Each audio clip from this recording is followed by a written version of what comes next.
दाल पतली कर दो बहू, तुम्हारे माता पिता आए हैं। रात के लगभग 8:30 बज चुके थे। निधि रसोई में रात का खाना बना रही थी और खाना लगभग बन भी चुका था। केवल दाल में तड़का लगाना ही बाकी था। वैसे भी आज उसने हल्के फुल्के दाल चावल ही बनाए थे। दोपहर में कुछ मेहमान आए थे, इसलिए पनीर और छोले दोनों की सब्जी बनी थी। तो रात में हल्का फुल्का ही ठीक रहता है। अभी निधि यह सोच रही थी कि सास ममता जी ने रसोई में प्रवेश किया। बहू, शिल्पा के सास ससुर आने वाले हैं, फटाफट से खाना बना दो, कुछ बढ़िया सा बना देना। आखिर समधी आए हैं, कोई कंजूसी मत करना। ऐसा ना हो कि कल को शिल्पा को 2 बातें सुननी पड़े। मैं ज़रा सोफे के कवर बदल देती हूँ। निधि के जवाब की प्रतीक्षा किए बिना ही सास ममता जी बाहर चली गई, क्योंकि वह जानती थी कि निधि सब कुछ संभाल लेगी। लेकिन ममता जी की बात सुनते ही निधि को 10 दिन पहले की घटना याद आ गई और ना चाहते हुए भी उसका मन एक बार फिर से दुखी हो गया। दरअसल ममता जी की आदत है, वह अपने रिश्तेदारों का स्वागत बहुत ही अच्छे तरीके से करती है। लेकिन अक्सर जब निधि के घर से कोई भी आता है तो उन्हें उचित सम्मान नहीं देती है। जब भी निधि के घर से कोई आता है तो ममता जी अक्सर मुंह बना लेती है।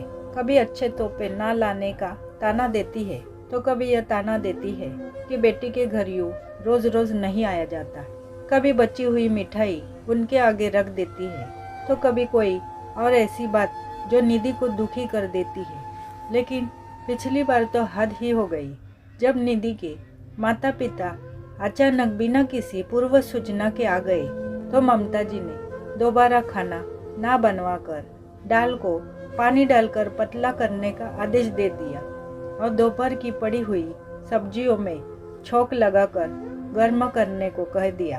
और रायते में तो वह खुद ही पानी डालकर चली गई।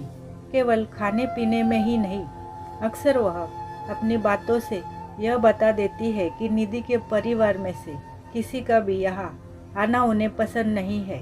वही दूसरी तरफ अगर उनकी बेटी के ससुराल से कोई आता है तो 36 तरीके के व्यंजन बनाए जाते हैं, उन्हें पूरा सम्मान दिया जाता है। आज भी जब उन्हें पता चला कि उनकी बेटी के सास ससुर आने वाले हैं तो उन्होंने निधि को बढ़िया खाना बनाने का हुक्म दे डाला।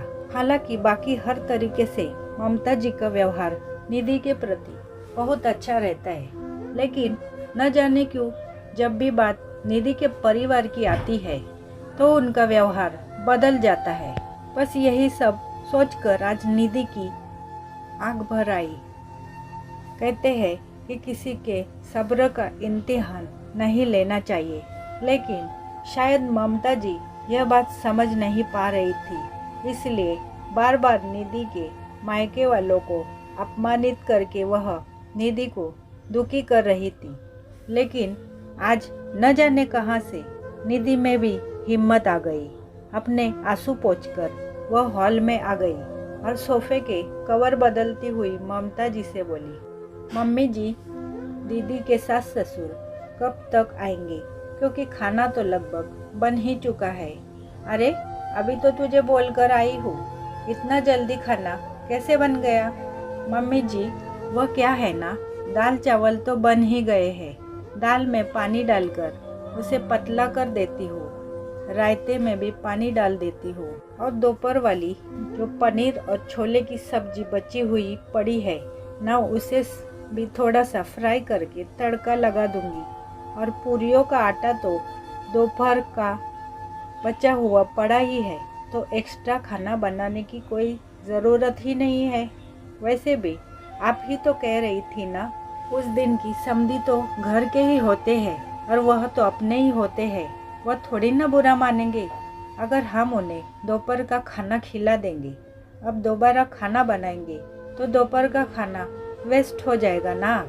याद है मम्मी जी आपको, उस दिन जब मेरे मम्मी पापा आए थे तब आपने यही कहा था, तो फिर आज भी ऐसा करते हैं।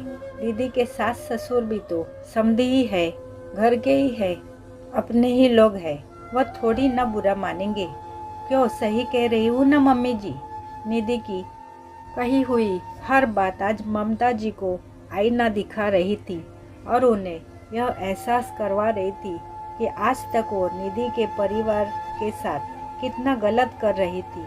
शायद इसलिए निधि के कहने से इतना सब कुछ सुनने के बाद आज निधि से आंख मिलाने की उनकी हिम्मत नहीं हो रही थी। लेकिन फिर भी गलती का एहसास होने पर गलती को स्वीकार ना करना यह ममता जी की फितरत नहीं थी।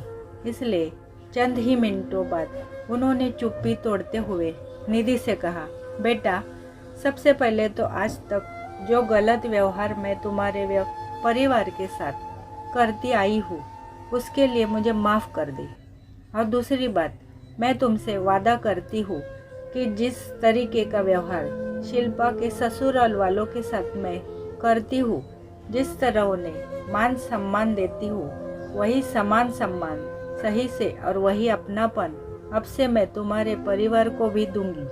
देर से ही सही, लेकिन मुझ पर गुस्सा करके मुझे तो बातें सुनाकर सही राह दिखाने के लिए थैंक यू बेटा।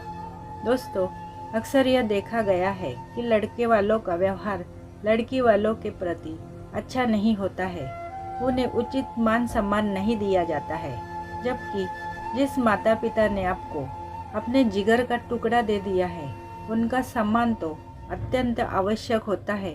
लेकिन फिर भी हमारा यह समाज न जाने क्यों उनकी अवहेलना कर बैठता है। कहानी पसंद आए तो लाइक और शेयर करना ना भूलें। चैनल पर नए हो तो चैनल को सब्सक्राइब करना बिल्कुल ना भूलें। कहानी सुनने के लिए धन्यवाद।